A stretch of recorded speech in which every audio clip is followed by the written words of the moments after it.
Is he Edgar, Maria? Is that him? It has to be. He is next to George Hayne and looks just like him. Just with blonde hair and much younger. Well, he's so very handsome and tall. How tall do you think he might be? I do believe the Lord Hayne to be around 6'4", but his son looks much taller. Perhaps 7 foot. 7 foot, you say? Why I didn't know such things were even possible. I wouldn't say it's necessarily surprising. House Hayne is very much known for their great amount of loyalty towards the royal family, but also how tall they usually are.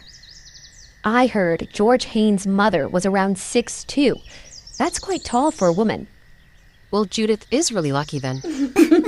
All right, ladies, that is quite enough giggling and gawking at the Sir Edgar. Remember, he is not your husband, but our pretty bride's.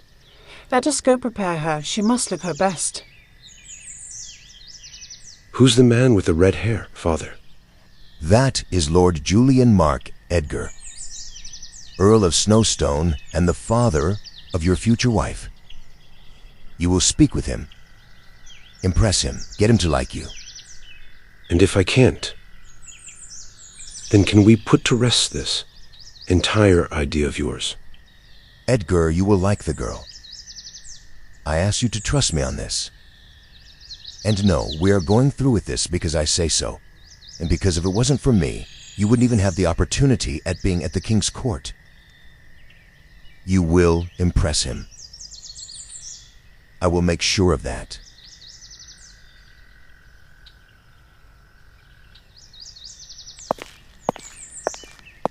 George. Edgar. Nice to meet you. Finally.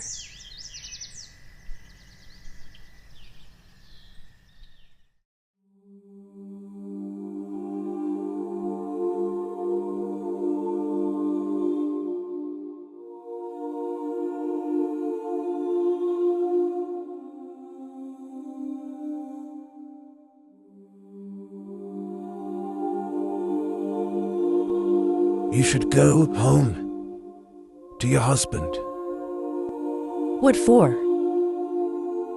There's nothing for me there any longer. Nothing but hate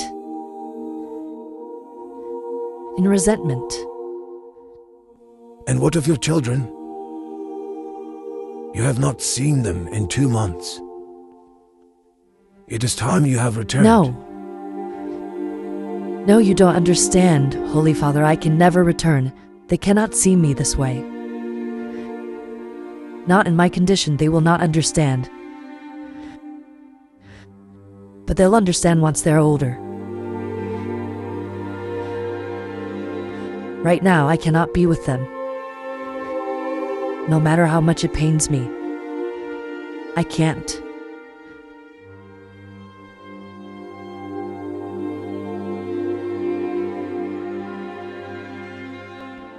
Mary, my dear girl, I'm going to tell you something that I would like for you to remember, no matter where life takes you on your journey.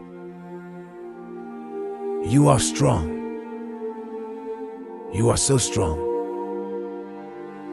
Despite the danger and hate brought upon you based on the mistakes that you have made, which we're all human, none of us are perfect. Despite it all, you have managed to remain within this country, with your head held so high. That takes strength, Mary, and bravery. You are more brave than any man I've ever met. And if you are able to survive all that, then I know for a fact that you are able to survive anything. And the only question is, do you believe it? May God be with you.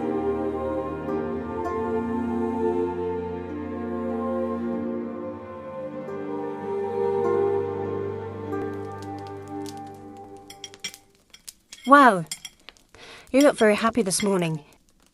Do you care to share why? It is nothing, Princess. Truly. I'm just in a cheerful mood. It is Arthur. That makes you smile so. Is it not? You may be honest with me, dear girl. You know there are no secrets between us. Yes. Forgive me, Princess. It is not my intent to come across as too secretive.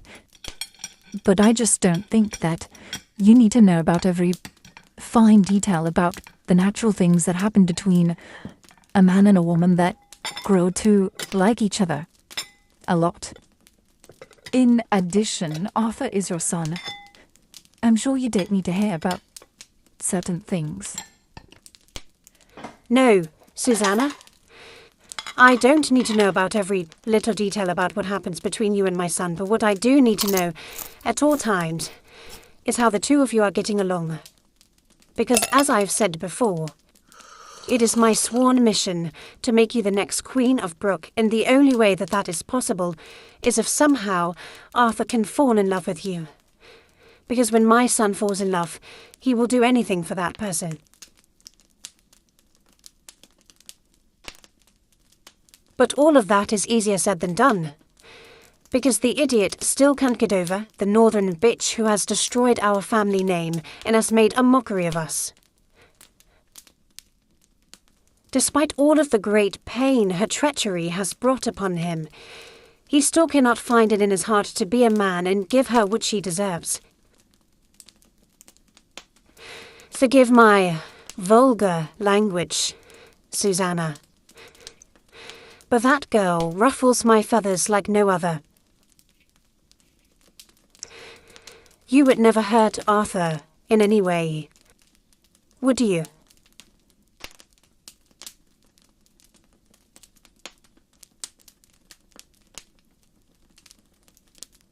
No, Princess. I care for him a great deal, and I mean it from the bottom of my heart.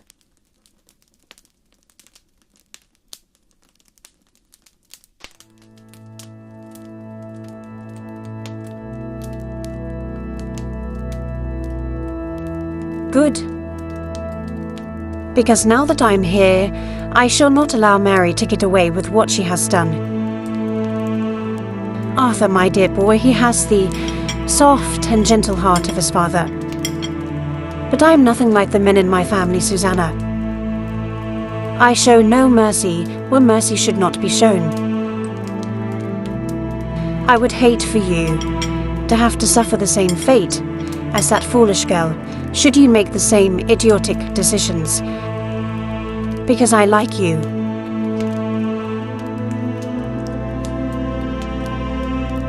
That being said, do not make me regret making you into a queen, as I did Mary.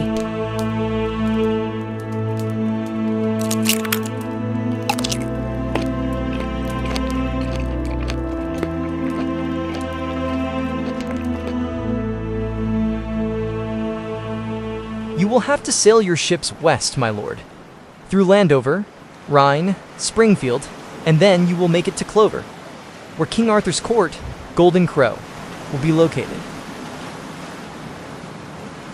Landover. But we should meet no trouble sailing there. It is northern land, is it not? Indeed. Landover belongs to Northmen, but these Northmen are actually rivals with the same lord that you are allied with. So, if you were to arrive there saying that I am a partner of another northern lord from Neolia, they may actually chop your head off, just so you're aware. So, be careful. The Villian people are rivals of the Lord James Stuart. Since when? As I remember, they've been the most loyal to him, because James himself is of Villian blood. Their family. My lord, you have not been in the north for a few years now. Things have changed. Things happen. From what I have heard, things took a wrong turn because the Villians do not believe James to be the same man that he used to be. They said that he grew weak and lacked chivalry. Also, they figured that he was growing too old to rule the North because he wasn't the same young, energetic, youthful warrior in his 20s to late 30s that was occupying and taking lands in the south and defying King Arthur. That is enough out of you. You nor any of those incompetent people know nothing about the Lord James. Luther. He is a great man. A greater man than any of those men could ever be. I will not allow you to slander his good name, not while I stand here in your presence. Luther, now I'm sure the man meant no harm. Take it easy. He's right, my lord. I meant not to offend you in any way. I was just stating what the Villian people have said about the Lord James, which I do not for a second believe to be true. Any of it. Well, don't say what they think. Because then, I will have to say what I think. And I think I want to kill you. Luther, that is enough.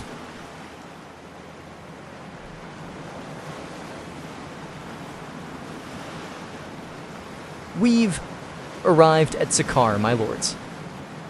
I hope you will enjoy it here.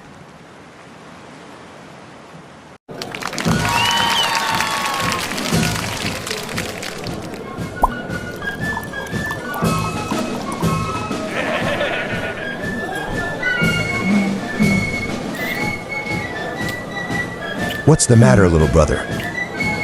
Never seen two women do it before. No, actually, I don't believe that I have. I don't think they do these kinds of things back at home. Well, indeed, the women back in our country try their best to maintain their godly image and appear a saint. But here, Charles, it is much different. You are free to do as you please and explore whatever you wish.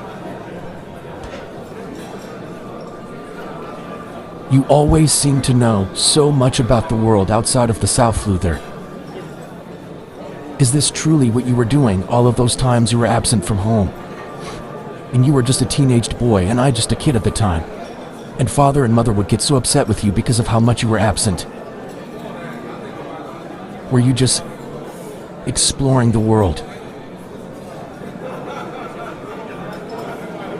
Are you two quite done reminiscing about the old days and father? You'll shut your fucking mouth, Clayton. Easy now, Lou. Remember, you're still in need of my ships. I haven't decided yet if I will be so generous as to lend them to you. You've been quite rude to me of late. And you've been so drunk we haven't had yet to discuss business since we've got here. I did not come here to have fun and play games, Clayton. So quit it and focus. Oh, Luther, whatever happened to the fun, gallant young man you used to be? We both used to be. But now you've grown older and bitter. But alrighty then. To business it is then.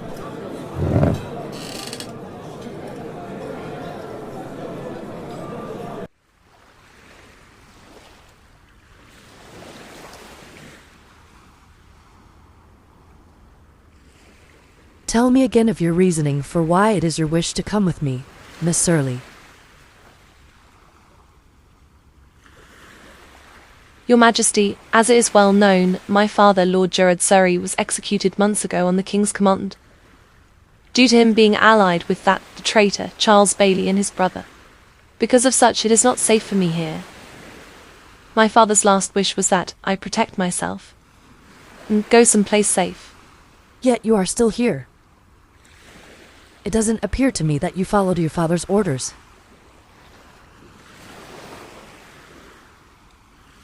I grew up here, Your Majesty, in Clover. And this is my homeland. It wasn't easy for me to just leave. I have so many good memories with me and my father, friends and people that I love. But now this land has become so strange to me. I feel like a foreigner. It doesn't feel the same.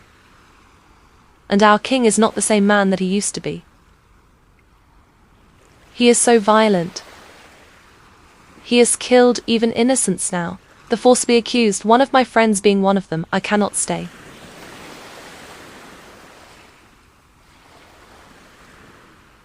Yes, I know. I heard. And the Lady Susanna, his mistress. Are they getting along well? Is there talk about a possible divorce between us? Does he care for her that much? From what I have seen, Your Highness, they do seem to be falling in love with one another. But me and everyone else knows that King Arthur loves you more than anyone. He does often ask about you. So I've heard. Since your departure from court.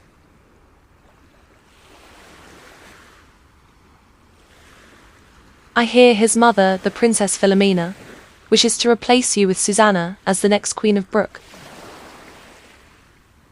I am not surprised. That woman, Miss Surly, has had a great disliking towards me since the day me and Arthur met. If there's anything I know well about her, is her great amount of disgust for Northerners. Once our marriage was made for the compromise of our two countries, she's tried many ways to sabotage me and destroy what me and Arthur had. Our connection, our love for one another. But she could not, because we cared for each other that much. And I do still love him. And I know no matter what he goes through, or the woman he chooses to involve himself with, he will still love me. And we will both cherish the dynasty that took us years to build together, and the beautiful children that we have had together. And a bond like that can never be broken, no matter who tries, no matter who stands in the way. Because that is real love. It makes us one, so we cannot be separated.